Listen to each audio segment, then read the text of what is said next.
여러분 안녕하십니까? 네, 오늘은 시대의 소망 54장, 56장, 55장, 56장, 57장인 것 같습니다. 세 장을 한꺼번에 한번 좀 생각을 해보도록 하겠습니다. 내게 한 가지 부족한 것이 있으니, 시대의 소망 제목으로 말씀을 좀 드리겠습니다.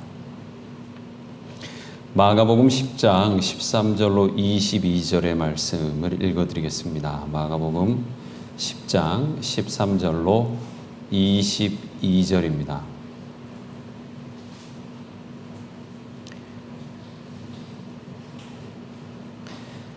그때 사람들이 손을 얹어 축복해달라고 어린아이들을 예수님께 데려왔으나 제자들이 그 사람들을 꾸짖었다.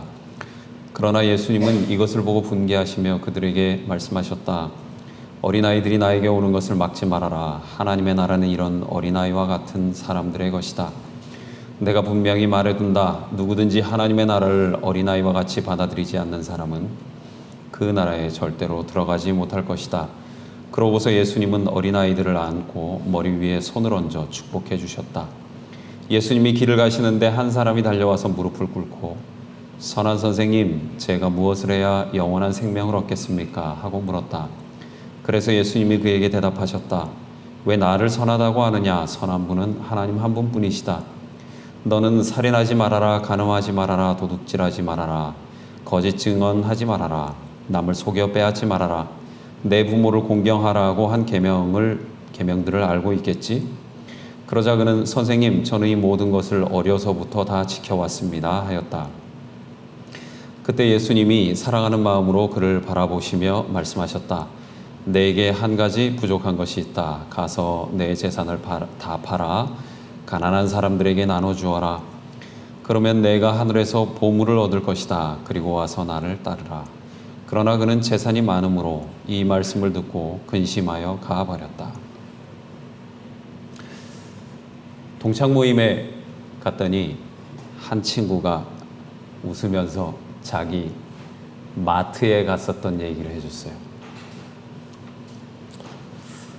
이렇게 거기 이제 갔는데 구슬 아이스크림 파는 데 있잖아요. 지나가는데 어떤 조그만 어린애가 이제 엄마 손을 잡고 구슬 아이스크림을 사러 왔더래요. 이제 아이스크림을 점원이 이렇게 건네다가 실수로 그걸 좀 쏟았대요, 아이스크림을. 그랬더니 그 엄마 손 잡고 온 조그만 애가 하는 말이 아이고 이걸 어쩐대요, 1,000원어치는 되겠네 그러더래요. 조그만한 애가. 그래서 애가 너무 웃겨가지고 제 친구가요. 야, 얘는 뭐 좀 할머니 밑에서 큰 애인가? 그 정원이 이제 그 쏟아진 걸 막 치우니까 얘가 또 그러더래요. 이거 참 번거롭게 해서 참말로 죄송해요 그러더래요. 교회에서 신앙적 성숙을 말하죠. 어쩌면 우리가 추구하는 성숙이라고 하는 것, 이런 것은 아니었나 하고 반성을 해보게 되었습니다. 신앙의 최종 목표, 그것은 무엇일까요? 저는 자연스러운 것이라고 생각합니다. 하나님과 함께하는 자연스러움이겠죠. 그래서 하나님은 우리에게 배우라고, 물론 뭐 그 가운데서 잘 살라는 얘기도 있겠지만 배우라고 천연계를 주신 것 아닐까 생각을 해보게 되는 거죠. 신영복 선생님의 강의란 책을 보면 추사 김정희의 이야기가 나옵니다. 봉은사 현판이 추사 김정희의 글씨체래요. 근데 그 글씨를 처음 보는 사람, 그러니까 그게 추사 김정희의 명작인 것을 모르는 사람은 그 글씨를 보고 웃는데요. 무슨 어린애 같은 글씨체를 봉은사 현판으로 걸어놨나 그런데 그 글씨는 추사가 죽기 바로 3일 전에 쓴 글이래요. 그러니까 이 추사 김정희가 자신의 그 평생 정진해왔던 그 글씨체, 자신의 예술혼이 집적된 마지막 작품이 봉은사 현판, 어린아이와 같은 그 글씨체라고 하는 거죠. 그걸 가리켜서 대교졸필이라고 부른대요. 거칠게 번역을 하자면 가장 큰 기교는 어린아이의 낙서와 같은 글씨다. 그런 뜻이겠죠. 궁극의 글씨체는 형식으로 측정할 수 없다는 말이겠죠. 어쩌면 신앙도 마찬가지 아닐까요? 어린아이의 물 흐르듯 하는 자연스러운 그 모습이 어쩌면 신앙의 궁극적인 경지가 아닐까 생각을 해보게 되는 것이죠. 그래서 예수님이 하나님의 나라는 어린아이와 같은 사람의 것이다 라고 말씀을 하셨나 봐요. 근데 예수님을 따르던 제자라는 사람들은 신앙에 대해서 예수님하고 생각이 좀 달랐었나 봐요. 엄마들이 자기네 애들 축복받게 하려고 데리고 오니까 제자들이 막았다는 거죠. 그 뭐라 했대요? 지금 예수님이 어떤 사람인데 지금 애들하고 놀게 생겼냐? 이런 거죠. 꾸짖었대요. 그런데 예수님이 분노를 합니다. 어린아이들이 나에게 오는 것을 막지 말아라. 하나님의 나라는 이런 어린아이와 같은 사람들의 것이다 하고 축복을 또 해주셨다는 거죠. 의문이 하나 남아요. 예수님이 분노하실 것까지는 없잖아요. 예수님이 왜 그렇게 하셨던 걸까? 서만진 목사님이 언젠가 그런 말씀을 하셨어요. 사람들은 언제 전화를 하나? 목적이 있어야 전화를 한대요. 쓸데없이 전화를 하는 사람 많지 않대요. 근데 목사님은 쓸데없이 일 없이 전화하는 사람이 참 좋대요. 흥미로운 이야기였습니다. 예수님께 온 사람들은 거의 목적이 뚜렷한 사람들이었습니다. 유명인을 숭배해서 왔건 아니면 예수님의 그 유명세를 시기한 제사장들이 보낸 스파이였건 아니면 단순하게 병을 낫기 위해서 온 사람이었건 간에 다 목적이 있었다는 것이죠. 그 대표적인 예가 17절에 나오는 한 청년 관원의 이야기입니다. 여러분, 이 청년 관원이 예수님에게 원한 것은 무엇이었죠? 무엇이었습니까? 영생이었죠. 그러면 아이들은 예수님에게 왜 나왔죠? 엄마가 시키니까? 아이들은 자신들이 좋아하지 않는 일은 하지 않습니다. 자기가 좋아하지 않는 사람 곁에 아이들이 갑니까? 그런 거 본 적 있으세요? 마음에 없는 행동을 아이들은 잘 할 수가 없어요. 마음에 없는 행동하는 사람들, 마음에 없는 말하고 마음에 없는 행동하는 사람들은 어른들밖에 없죠. 아이들의 사귐은 목적이 없는 경우가 많아요. 쉽게 마음을 열고 좋으면 가까이 다가오는 것이 아이들이죠. 그런데 신앙의 근본도 모르는 제자들이 그 아이들을 예수님께 오는 걸 막았다는 겁니다. 어쩌면 거기 모인 사람 중에 가장 예수님이 관심 가졌던 사람은 어쩌면 아이들이었는지도 몰라요. 분노할 만하죠? 우리도 스스로에게 질문할 필요가 있습니다. 제가 자주 여러분들에게 질문 드리는 것이지만, 신앙을 좋아서 하세요? 아니면 구원받으려고 하세요?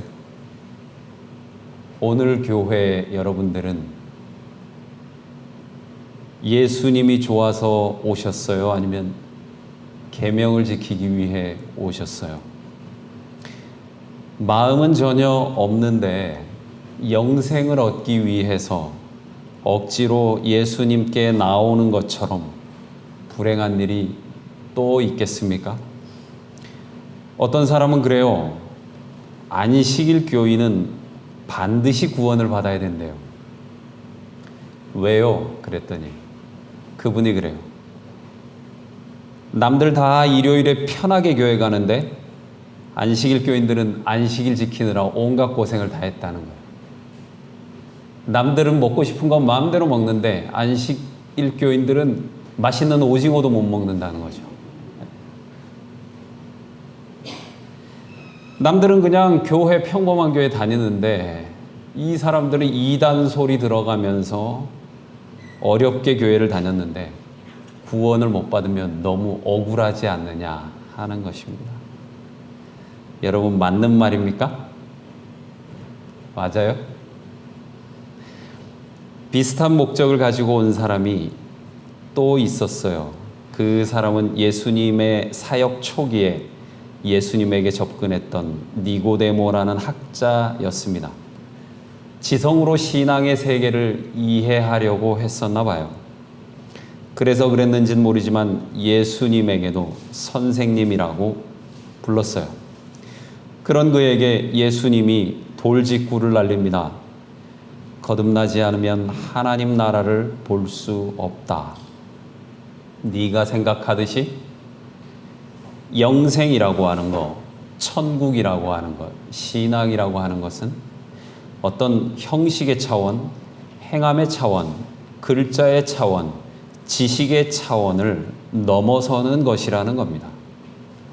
십계명을 잘 지켰다고 자부한 청년관원, 성경 지식의 최고봉에 올랐다고 생각했을 법한 유대인 학자 니고데모, 그들에게 한 가지 부족한 것이 있었어요.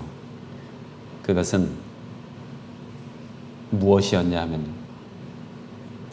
열심히 공부했기 때문에 모든 것을 다 안다고 생각하는 것.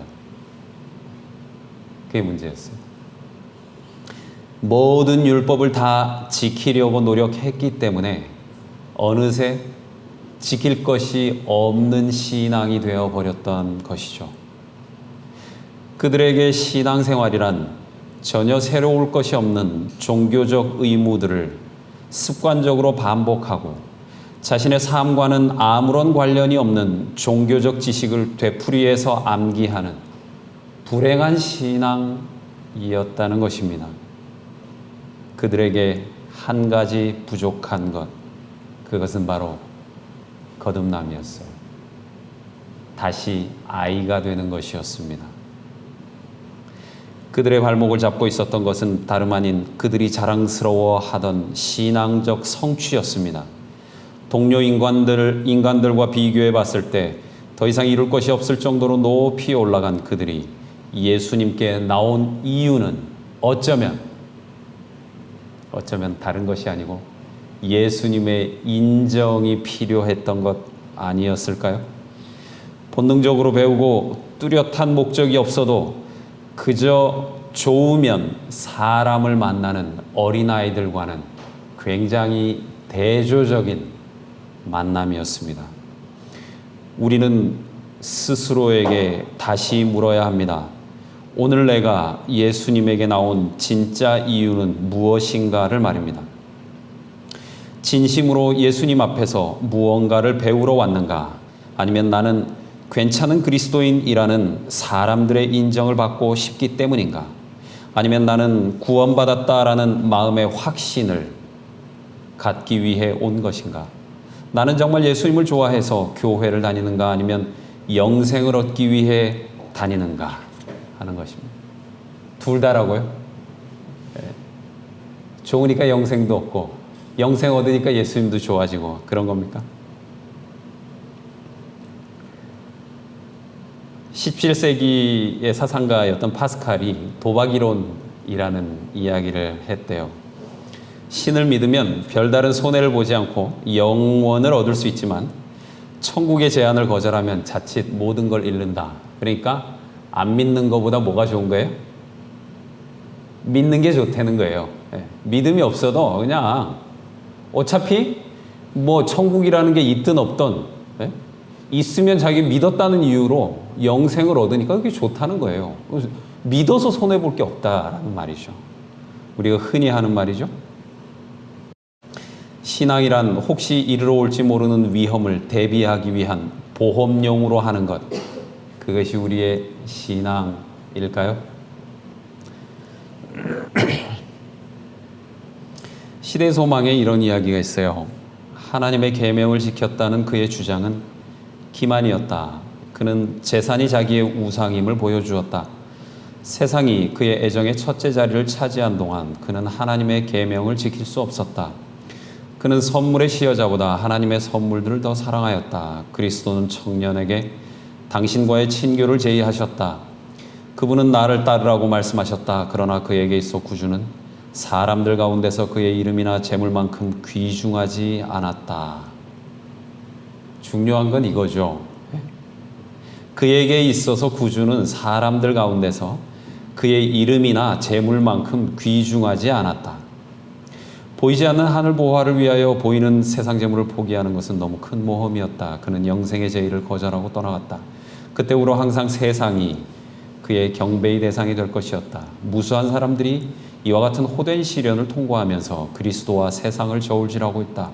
많은 사람들이 세상을 택한다. 그들은 젊은 관원처럼 나는 이분을 나의 지도자로 모시지 않겠다고 마음속으로 말하면서 구주로부터 돌아선다. 모든 율법을 다 지켰다고 자부한 이 남자. 그에게 예수님이 사랑하는 마음으로 그를 바라보면서 말하셨대요. 내게 한 가지 부족한 것이 있다. 가서 내 재산을 팔아 가난한 사람들에게 나눠주어라. 그러면 내가 하늘에서 보물을 얻을 것이다. 그리고 와서 나를 따르라. 이 청년이 근심하면서 갔어요. 만약에 예수님이 자기에게 축복받으러 왔던 아이들에게 이 말씀을 하셨으면 어땠을까요? 야, 이사가 네 통장에 있는 100억 앞집에 혼자 사는 옥탑방에 혼자 사는 할머니 드릴 수 있겠냐? 어쩌면은 이 이삭이는 돈을 좀 알 것 같으니까 은호한테 물어야 될지도 모르겠어요. 통장에 100억 있는 거 앞집에 할머니한테 다 드릴 수 있겠냐? 애들 뭐라고 얘기할까요? 같은 질문입니다. 이 재산의 문제였어요? 자기 집을 팔고 안 팔고의 문제입니까? 유산계급이냐 무산계급이냐의 문제. 예수님을 따를 수 있는 사람은 모든 걸 다 팔고 아무 재산이 없는 프롤레타리아만 예수의 제자가 될 수 있느냐, 그 뜻이에요?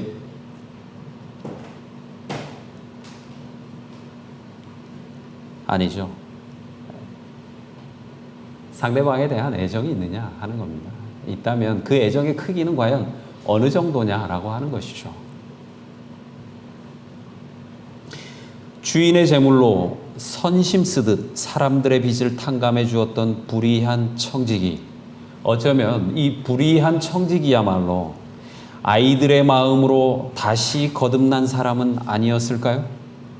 예수를 아는 것 외에 이 땅의 모든 것은 다 배설물로 여긴다는 바울의 말 또한 어쩌면 조건 없이 그저 예수님께 나왔던 그 어린아이의 말을 대변하는 그의 신앙적인 고백은 아니었을까요? 제 아내가 참 힘들어하는 것이 한 가지 있어요. 마침 여기 없어서 다행입니다. 똑같은 식당에, 갔던 식당에 3번 가는 걸 참 싫어해요. 2번까지는 좋대요. 이제 기대가 있고 설렌다는 거예요. 네? 뭐가 있을까? 맛은 어떨까?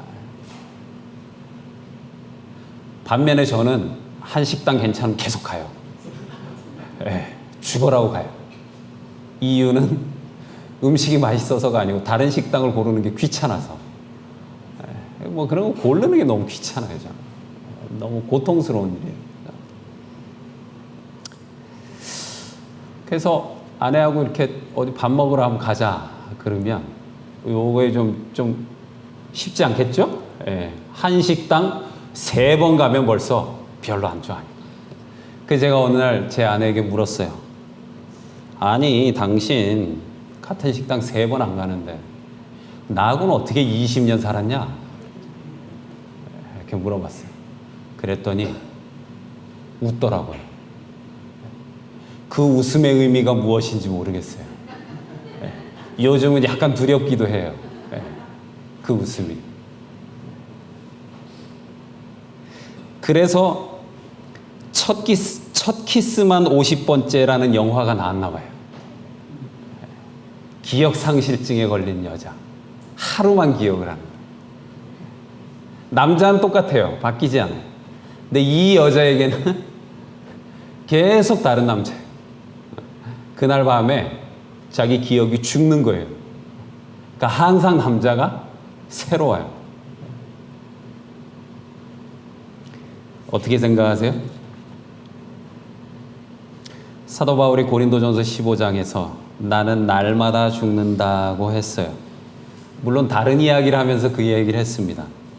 근데 저는 이걸 이렇게 생각해 봤어요. 아, 사도 바울 맨날 거듭나는구나. 예수님하고 좀 비유는 이상하지만 첫 키스만 30년째 계속 예수님을 새로 만나는 거예요.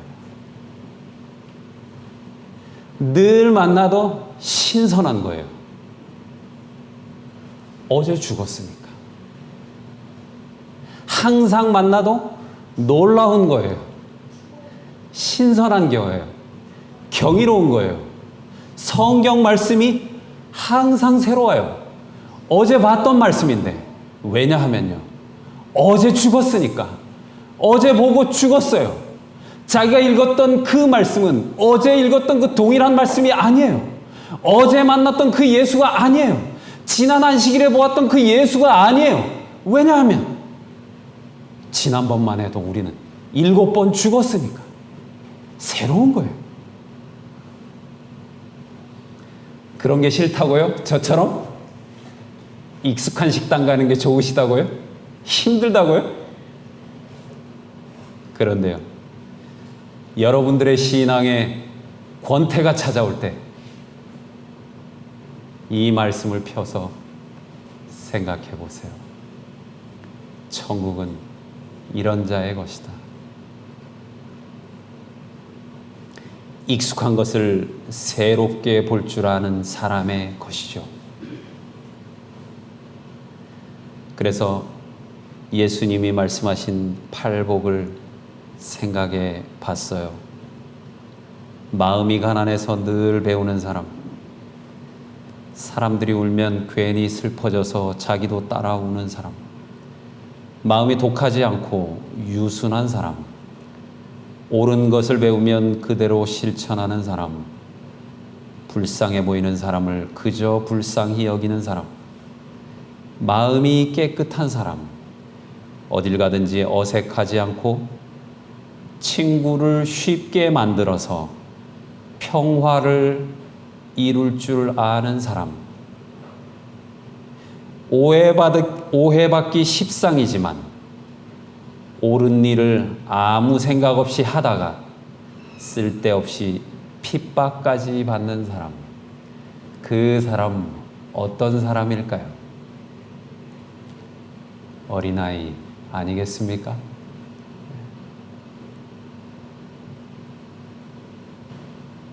오늘 예수님이 내게 오셔서 하는 말씀도 어쩌면 같은 말씀 아닐까요? 우리는 와서 예수님에게 물어요.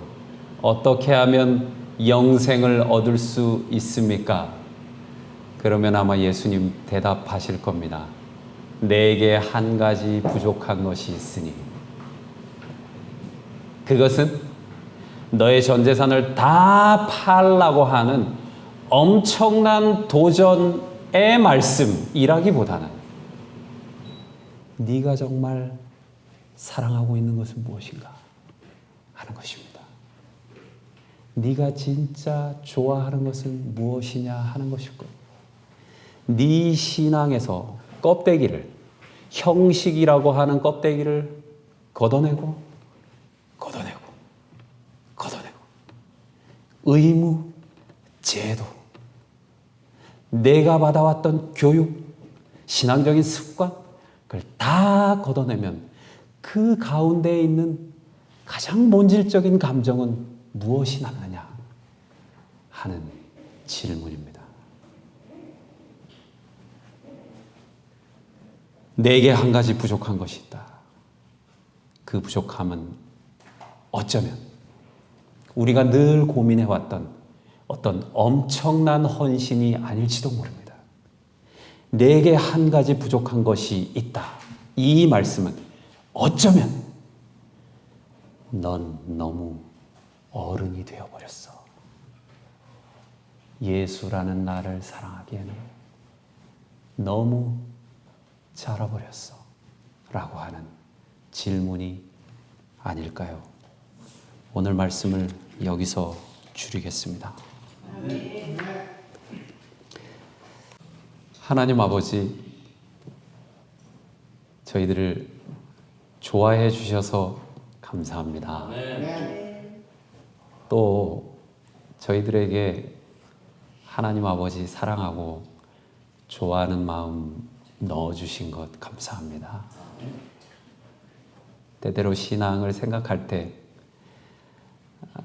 그 사랑을 위한 신앙적인 형식, 그것에 매여 있다가 정작 하나님을 사랑하고 예수님을 사랑하고 성령 하나님과 친하게 지내는 일을 멀리하게 되는 때도 있는 것 같습니다.